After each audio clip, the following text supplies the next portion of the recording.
Movie की शुरुआत में हमें जूनवू नाम के बच्चे को दिखाया जाता है जो बहुत देर से उठता है और अपने परिवार से एक नोट पाता है जिसमें बताया गया है कि उन्हें जल्दी में निकलना था, लेकिन उन्होंने उसके लिए किराने का सामान खरीदने के लिए पैसे छोड़े हैं।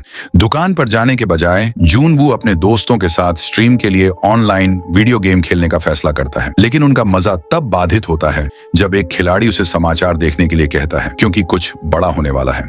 जैसे ही जूनवू टीवी चालू करता है, सामान्य शो आपातकालीन संकेत से बाधित होता है जो फिर सर्वनाश की घोषणा करने वाले एक रिपोर्टर पर कट जाता है। जूनवू के फोन पर एक आपातकालीन पाठ आता है। इससे पहले कि वह खिड़की से बाहर देखता है और जो दृश्य उसे मिलता है वह भयानक है। सड़कों पर अफरा तफरी मची हुई है और गाड़ियां एक दूसरे से टकराती रहती हैं, जिससे छोटे छोटे विस्फोट होते रहते हैं। एक लड़की अपनी माँ को पुकार रही है और जब माँ उसे ढूंढ लेती है तो लड़की उसे खाना शुरू कर देती है। जूनवू गलियारे से आती आवाजें सुन सकता है जो पुष्टि करती हैं कि उसकी इमारत के अंदर भी अफरा तफरी और हिंसा है। जब वह दालान का दरवाजा खोलता है तो उसका पड़ोसी सांगचुल अंदर घुस आता है और रहने की अनुमति मांगता है क्योंकि उसके ज़ॉम्बीफाइड भाई ने उसके अपार्टमेंट पर कब्जा कर लिया है। जूनवू उसे बाहर निकालने की कोशिश करता है, हालांकि सांगचुल लड़ता रहता है और दरवाजा बंद कर देता है। अंत में जूनवू उसे बाथरूम का इस्तेमाल करने की अनुमति देता है, बशर्ते वह वादा करे कि जब उसका काम हो जाएगा तो वह चला जाएगा।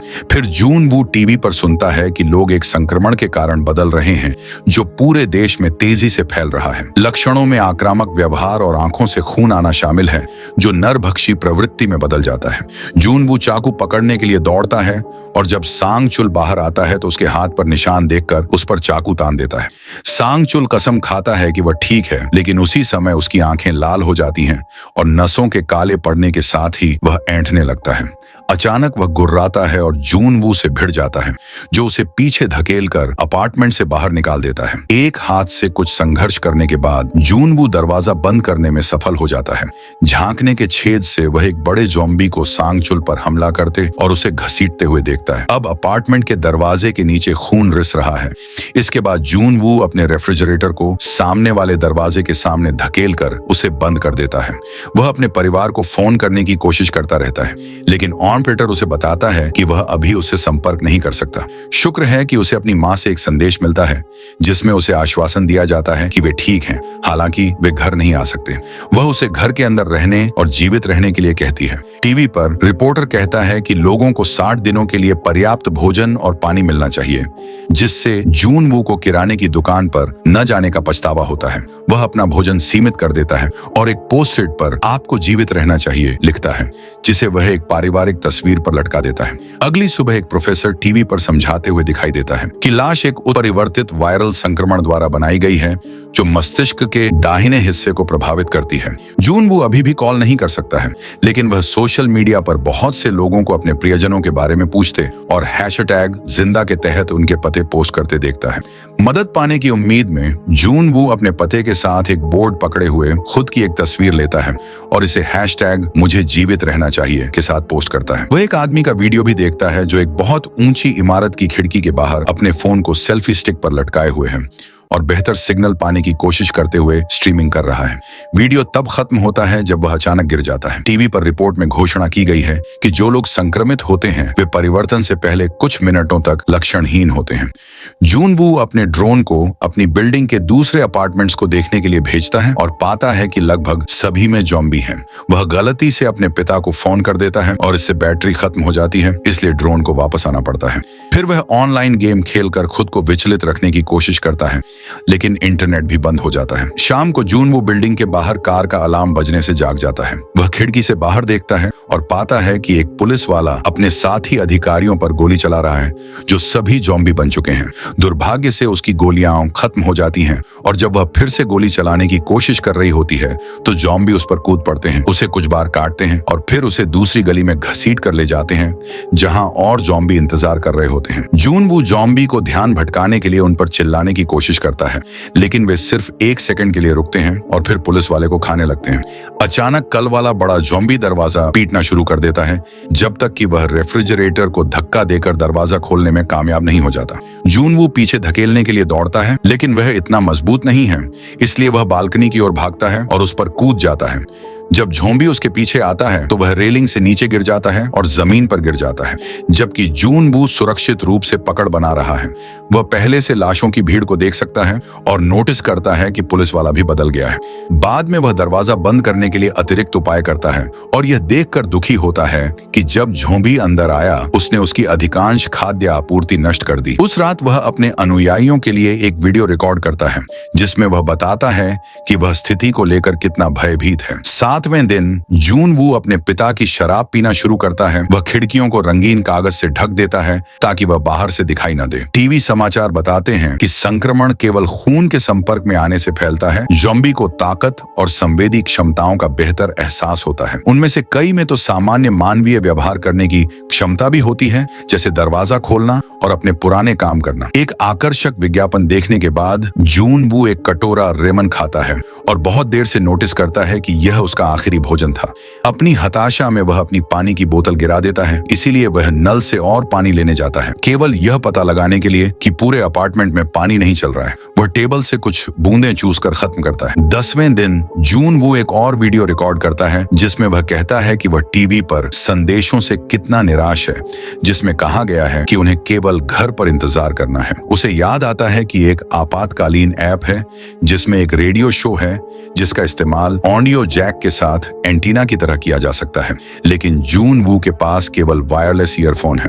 15वें दिन जून वू सामना करने की कोशिश करने के लिए अपार्टमेंट के चारों ओर नाचता है। उस क्षण वह एक शोर सुनता है और अपने परिवार को वापस आते देखकर चौंक जाता है। खुशी का यह क्षण केवल 1 मिनट तक रहता है, इससे पहले कि उसे पता चलता है कि वह मतिभ्रम कर रहा है, जिससे वह टूट जाता है। वह जमीन पर गिर जाता है और सारी उम्मीद खो देता है जब तक कि वह एक आवाज संदेश से चौंक नहीं जाता। जून वो अपनी माँ को उसे घर पर रहने के लिए कहते हुए सुन सकता है, लेकिन बहुत अधिक स्थैतिक है और वह बाकी समझ नहीं सकता है। वीडियो से लड़के की नकल करते हुए वह सेल्फी स्टिक के साथ बालकनी में खड़ा है, संदेश सुन रहा है जबकि लाश उसके गिरने का इंतजार कर रही है। दुर्भाग्य से यह संदेश तब समाप्त होता है जब एक ज़ॉम्बी उसके परिवार पर हमला करता है, जिसका अर्थ हो सकता है कि वे मर चुके हैं।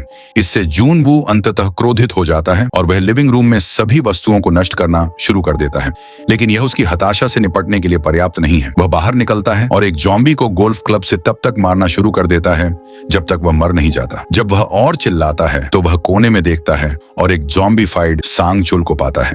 जून वो सिर्फ एक ज़ॉम्बी से नहीं डरता, बल्कि उसके चिल्लाने से पूरी भीड़ का ध्यान उसकी ओर चला जाता है। वह लिफ्ट की ओर भागता है और दरवाजा खोलता है, लेकिन और ज़ॉम्बी बाहर आ जाते हैं। भयभीत जून वो तुरंत भाग जाता है और समय रहते छिपने में कामयाब हो जाता है। भीड़ के चले जाने के बाद जून वो वापस अपने घर की ओर जाने लगता है। पास में एक नया ज़ॉम्बी दिखाई देता है, लेकिन वह अंधा है, इसलिए जून वो उसके चले जाने तक इंतजार करता है और उसके अपार्टमेंट के अंदर जाने के लिए दौड़ता है। जैसे ही वह दरवाजा बंद करता है, ज़ॉम्बी शोर सुनते हैं और बाहर इकट्ठा हो जाते हैं। 20वें दिन जून वो खिड़की की ओर दौड़ता है जब वह कुछ विस्फोट सुनता है और सीखता है कि शहर पर बमबारी हो रही है। यह सोचकर कि यह खत्म हो गया है, वह एक वीडियो बनाता है जिसमें केवल हेलो और अलविदा कहता है और फिर खुद को डिलीट करने के लिए एक स्टूल पर चढ़ जाता है। जब वह अंत का इंतजार करता है तो एक लेजर बीम अचानक खिड़की से अपार्टमेंट में आती है और एक साइन पर नहीं शब्द की ओर इशारा करती है।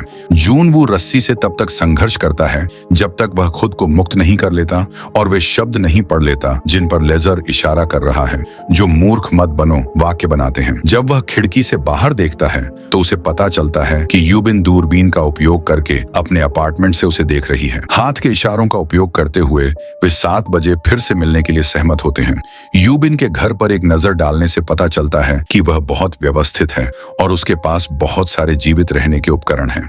उसने दरवाजे के पास एक जाल भी लगाया है और अपने पौधे के साथ पानी साझा करती है।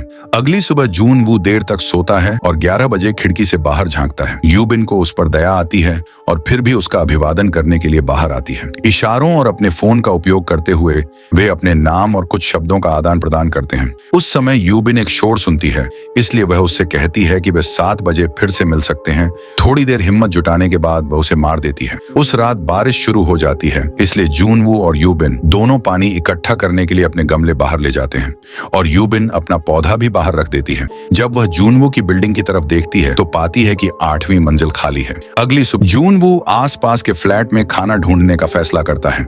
वह एक जॉम्बी से चाबी लेता है और फ्लैट के अंदर आ जाता है। वह इस जॉम्बी को इस फ्लैट का मालिक समझता है। उसे वहां खाने की चीजें, वॉकी टॉकी, ईयरफोन और पहाड़ पर चढ़ने के उपकरण मिलते हैं। उसे लगता है कि इस जगह का निवासी बहुत साहसी होगा। वह बेडरूम में जाता है जहां उसे एक महिला दिखाई देती है जो मर चुकी है। इस बीच संक्रमित घर का मालिक आता है और उस पर हमला करता है, लेकिन किसी तरह वह अपनी जान बचाकर भाग जाता है। वह रेडियो सिग्नल के जरिए संदेश देना चाहता था, लेकिन दुर्भाग्य से रेडियो भी बंद था। वह यूबिन को एक वॉकी टॉकी भेजता है। वे दोनों कई दिनों तक एक दूसरे से बात करते रहते हैं। वह जून वू से कहती है कि उसे ऊंचाई से डर लगता है। यहाँ हमें एहसास होता है कि इंसान के लिए खाने से ज्यादा जरूरी है किसी का साथ होना, क्योंकि अकेले रहना कभी कभी नुकसान से खाली नहीं होता। पीने के पानी के लिए वे दोनों बाहर कंटेनर रखते थे। बारिश के बाद ये कंटेनर पानी से भर जाते थे। एक दिन बहुत सारे जॉम्बी अपार्टमेंट के पास आते हैं। उनकी हरकतों से ऐसा लगता है जैसे बारिश हो रही हो। असल में ये जॉम्बी के दौड़ने की आवाज थी। हड़बड़ी में यूबिन के हाथ से कुछ चीजें गिर जाती हैं। ये सुनकर सभी जॉम्बी सीधे उसके अपार्टमेंट की ओर आने लगते हैं। उसी समय जून वू अपने घर के लैंडलाइन नंबर से उसके बगल वाले घर पर कॉल करता है, जिसकी वजह से सभी जॉम्बी दूसरे अपार्टमेंट में चले जाते हैं, जिसका मतलब है कि उनकी सुनने की क्षमता बहुत अच्छी थी। वे दोनों बात करते हैं कि अगर वे इसी तरह यहाँ रहे तो एक दिन मर जाएंगे। यूबिन जून वू से कहती है कि उसने तुम्हारी बिल्डिंग की 8वीं मंजिल पर कोई जॉम्बी नहीं देखा है। वह कहती है कि उन्हें जिंदा रहने के लिए कुछ खाने की तलाश में वहां जाना होगा। वे दोनों जमीन पर गिर जाते हैं और उनके और जॉम्बी के बीच भयंकर लड़ाई शुरू हो जाती है। किसी तरह वे कई मुश्किलों के बाद अपनी जान बचाकर लिफ्ट में घुस जाते हैं। वे 8वीं मंजिल पर पहुंच जाते हैं, लेकिन जॉम्बी उन्हें अकेला नहीं छोड़ते और वहां भी उनका पीछा करते हैं। तभी एक अनजान व्यक्ति आता है और उन्हें जॉम्बी से बचाता है। वह आदमी उन्हें खाना और पानी देता है। यूबिन को शुरू से ही उस पर शक था, इसलिए वह खाना नहीं खाती, लेकिन मजबूरन उन्हें वह खाना खाना पड़ा। वह आदमी वाकई अच्छा इंसान नहीं था। वह उन्हें धोखा दे रहा था। उसने उनके खाने में दवा मिला दी थी ताकि वे बेहोश हो जाएं। जब वे बेहोश हो जाते हैं तो वह उन्हें बांध देता है। दरअसल वह यूबिन को उसकी जॉम्बी पत्नी के लिए खाने के तौर पर ले जा रहा था। वह उसे अपनी पत्नी के कमरे में फेंक देता है। इसी बीच जून वू जाग जाता है और उसकी ओर बंदूक तानता है, लेकिन वह आदमी उसकी बात नहीं सुनता। इधर यूबिन समझदारी से काम लेते हुए उस महिला के चेहरे को कपड़े से ढक देता है और उसे उसके पति के पास धकेल देता है। वह अपने ही पति को काट लेती है। यूबिन उन्हें अनजाने में मार देता है। गोली की आवाज सुनकर सभी जॉम्बी इस फ्लैट की ओर आगे बढ़ते हैं। यूबिन आदेश देता है कि जून वू उसे गोली मारे और उसके बाद वे एक हेलीकॉप्टर की आवाज सुनते हैं। काफी देर तक जॉम्बी से मुकाबला करने के बाद वे दोनों बिल्डिंग की छत पर आते हैं, लेकिन अफसोस उन्हें वहां कोई हेलीकॉप्टर नहीं दिखता। वे बची हुई गोलियों से दूसरे जॉम्बी को मारते हैं और साथ ही उनकी जान के लिए प्रार्थना करते हैं। आखिरकार हेलीकॉप्टर असल जिंदगी में उनके पास आते हैं। वे जॉम्बी को गोली मारकर उन दोनों को बचा लेते हैं। उस जगह से निकलने के बाद सिग्नल बहाल हो जाता है और वे अपने दोस्तों के संदेश देखकर खुश हो जाते हैं। दोनों जीवित बचे लोग इंटरनेट पर अपनी तस्वीरें अपलोड करते हैं और अपनी लोकेशन बताते हैं। आखिरकार जून वू का स्टे अलाइव में बदल जाता है और इसी सस्पेंस के साथ मूवी समाप्त। Thanks for watching.